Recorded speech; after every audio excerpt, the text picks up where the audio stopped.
Namaste, viewers, and welcome to Amazing Vedas with Dr. Parikshit Singh. Thank you, Dr. Singh, for joining us. We have a very interesting topic today: Vedic meditation on the one hand and meditation in the Vedas. Now, viewers, this follows quite logically from our previous episodes on yoga and the Vedas. And, dhyana has become so central all over the world because not only in the Gita, you have chapter 6, there are these beautiful verses. Bhagwan Krishna tells you how to sit down, where to focus your attention, what to do with your thoughts. Yukta Ahar Viharasya, all of those beautiful verses in the Gita. And then in Patanjali, Dhyana, Dharana, Samadhi, so important. Buddhist, Dhyana, then becomes Zen. Dhyana becomes Zen. And viewers, we have been saying in the past that many, post Vedic practices, if you want to be historical, they have their roots in the Vedas. So let's dive into this topic. And I want to tell you that Dr. Singh has actually designed some meditation. So we'll go into some of those as well. But let's start with Dhi, because Dhi and Dhyana are related. They're Yes. related etymologically as well. So let's start with your tweet on X on Dhi. Okay. Vedic meditation. Now that's a separate discussion. What a Vedic meditation is, or if there's something called Vedic meditation. The art of holding or dhi. We are going to practice holding without effort. Gently let your attention come to the point of interest that you have. It could be yourself, the beautiful tree in front of you, a flame, anything. Hold them deeply, intimately. No straining. Relax. Hold the object in the space that you are. Nothing to do otherwise. No agenda, no desire to change. Just be with what interests you. Pay attention. We often tell our children, but we don't practice dhi either. In the space of your attention, hold gently, quietly. If nothing happens, no big deal. Oh, absolutely. In many ways, attention is the key to most meditative practices, and there are different kinds of attention. And you talked about observing a tree. Krishnamurti used to say, observe a tree, a leaf, a blade of grass, observe the sunset, observe yourself observing it, and so forth. To go back to the Vedas, we all know about the Gayatri Mantra. It's been chanted for generations, for thousands of years. And you have this emphasis there on Dhimahi, Dhiyo Yo Na, and then Prachodayat. So, my question to you, Dr. Singh, is what is the relationship between Dhi and Dhyana? Obviously, they are related etymologically if you go to any Yes, yes, dictionary. So, yes, let's explore that a little bit. yes. So, in this attention deficit disorder driven world, we are not capable of focusing. We don't stay with one topic. But the ancient Indian concept, the root word is dha. Dha is to hold. Just hold. That's it. Now, from this sense, the psychological sense of dha, meaning to hold, there's a whole branch of words, concepts coming out, almost a tree coming out of this root. And dhri, as you know, is to hold.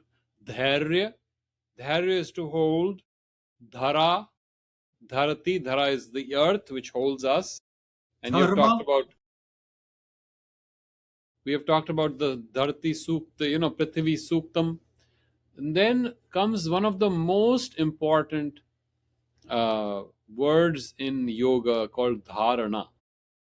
And And, dharana and, really and means dharma also, we'll come to dharma. that. Yeah, dharma. That's another very important word. But dharana is just to hold. And as Krishnamurti beautifully explained, hold in the space of your awareness, space of the awareness. Not aware. We think of awareness as something concentrated, but he sees awareness as space.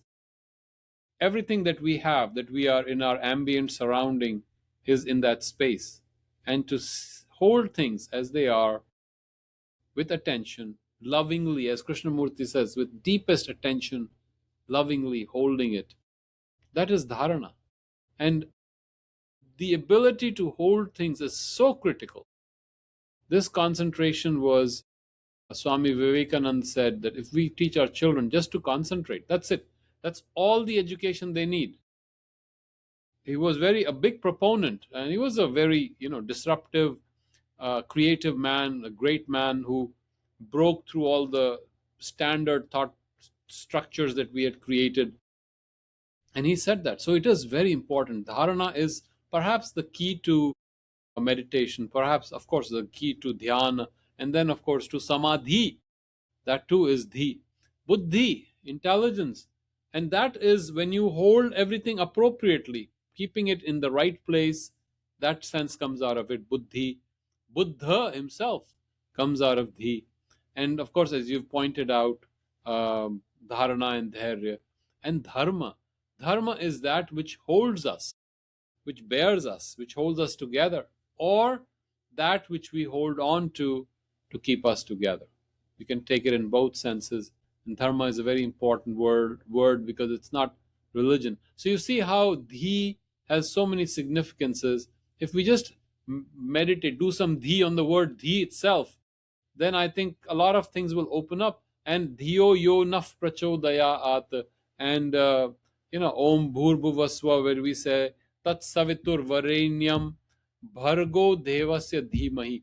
Dhimahi there is, we meditate, we hold you in our attention, O Savitri, O uh, the one who is adorable, Varaniya, right? Varenyam. And we meditate on you, and then impel our minds, impel our thoughts. So dhiyo, they're the thoughts. Impel our thoughts, make them full of light, inspire them so they go in the direction that you want to give them, that you inspire them. You fill this mind with, turn it into a mind of light. So the Vedic realization of dhi is a very powerful one, and it will keep constantly coming. In fact, we have talked about dhi comes, I think, in the Agni Suktam, and I think fifth, Agnirhota Kavikratu Satyas Chitra Shavastamaha. No, I think the sixth one. Sorry, there's the sixth one. Dhi manas kratu, Yes. Yadang dashushe tvamagne badram karishyasi tavet tat satyaman angira. No, even there it's not there. Maybe No, it's no, the seventh. dhi is so central to the Rig Veda. It comes Yes, again and everywhere. again, everywhere. So Dhyam this gratachim sadhanta. Dhyam gratachim Dhiya, sadhanta is correct. comes in the second suktam, seventh rik. So yeah, dhyam is there. Yeah, I yesterday after our little chat, I was reflecting on this, and as usual, some new Yes, insights pop up. yes, yes, So what I found was that Dhi and Dhyana are in a very interesting way active and passive. In other words, Dhi is very active, as you rightly said. It impels, it propels. It's meant to energize. It's linked with Agni. It's linked with basically the energy that is already inside all of us. When we say dhi mahi, right. dhiyo yo na. So unless, I mean, what the sage, what the seer, what Vishwamitra in this case is saying is that unless you can harness and stoke and energize, you're not going to be able to, go to that realm of swa, or you're not going to be able to see the effulgence Yes, yes, of Savitur. Now, what I see, like Vedic and post-Vedic, again, we do want to not get fixated in history, but we have to see how things evolve. Now, in the Gita, they spend a lot of time on dhyana. Patanjali has dhyana. Now, Yes. what I think, to me, I may be wrong, and then again, evidence is very difficult to capture at that period. Uh, it's what happened is Buddhism happened, in a manner of speaking. The Buddha happened, then his church or whatever, and then it's so interesting to me how dhyana, even etymologically or grammatically, from being active, it's actually the state, from being, active to passive. So, for me, the entire Vedic impulse is extremely active and energetic. And then as time goes by, and now every time you think about meditation, you always think about somebody in a sitting posture or eyes closed. Remember the famous image of Buddha, exactly, Yeah. eyes closed, looking inward. And the reason that, for me at least, going, so to speak, back to the Vedas, though not in the Dayanand Saraswati way, but really going back to the Vedas, is it really flips you out of this, mode of thinking, and we are so settled in it. Okay, meditation means go somewhere, sit quietly. Even the Gita says that. And then chitta vritti nirodha. But if you go to the Veda, they are not, in that sense, looking to quiescence and, the passive. But here, I mean, we can come back to that in our next episode. But I wanted you just Yes. your thoughts on how Thi, which is so active, then becomes dhyana, which is supposedly so passive.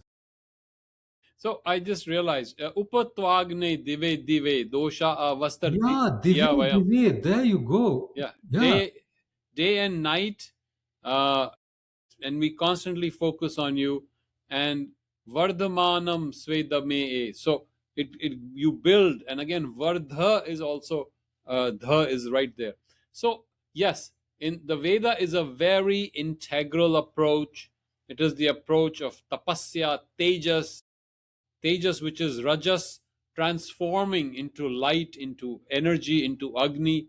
And agni itself, which we start the Rig Veda, is tejas. Sri Aurobindo has called it, uh, tejas, and it is the shakti, kind of, you can say, the energy that is coming in your awareness that you love, that energy that keeps you going, that creates this universe. Because remember, Agni created the universe right from your, all the hymns that are in the 10th mandala, they talk about creation. It comes with tapasya or with yagya, or the heat. It created this. So it is a very dynamic, energetic, vibrant, vital, no pun intended, um, approach. My theory is this: when the energy was fresh, when humanity was innocent, you know, just pure, the energy was flowing, no limits, no social customs, don't do this, don't do, thou shalt nots. There were no such thing. Energy was flowing, pure, spontaneously, in its pure, pristine state, like you're at the Himalayas and the streams are just rushing through rapids. They call them rapids, right? And then you start putting walls, putting the dams, putting barriers. You become more careful. Now you're a family. Now you have a society. You have a village. Now you have to protect yourself. You have to grow some grain. You have to store it. Now you become conservative, no puns intended, but conservative. And you want to be a little less aggressive. That pure flow of energy that we see even today in a child, that's how we kill. Our education kills the child. The natural flow of energy that is happening in a child. No, you will do this. No, you will sit for 5 hours in a class, and every 40 minutes you're going to learn this, only this. And if you misbehave, you look outside, you're out. You're punished. We tie up their energy. And so now it's a different kind of energy. So the Buddha comes, and what does he have to do? He's not, no one is flowing with energy. The Buddha's job is to cut all the cords. Shri Krishna, Dukha, Dukha Samyoga Viyoga, the attachment, the marriage between the mind and sorrow.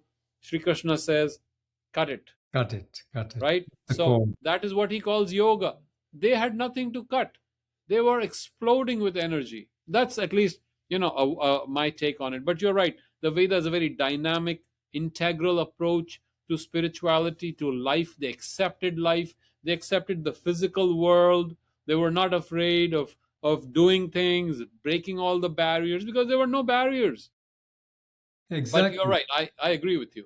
No, that's what I'm saying. So that the basically the historical approach, useful as it is in a sense, it doesn't close the interpretation because, that Vedic possibility of that freshness is still with us. And that's what we've Yes. been trying to say, that we have to, in a way, uh, go beyond or rather break open the encrustations.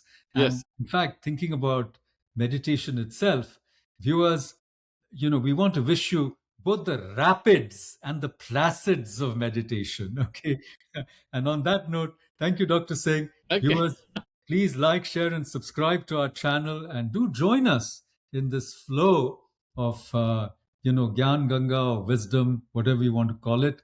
And see you soon. Namaste and thank you. Namaste.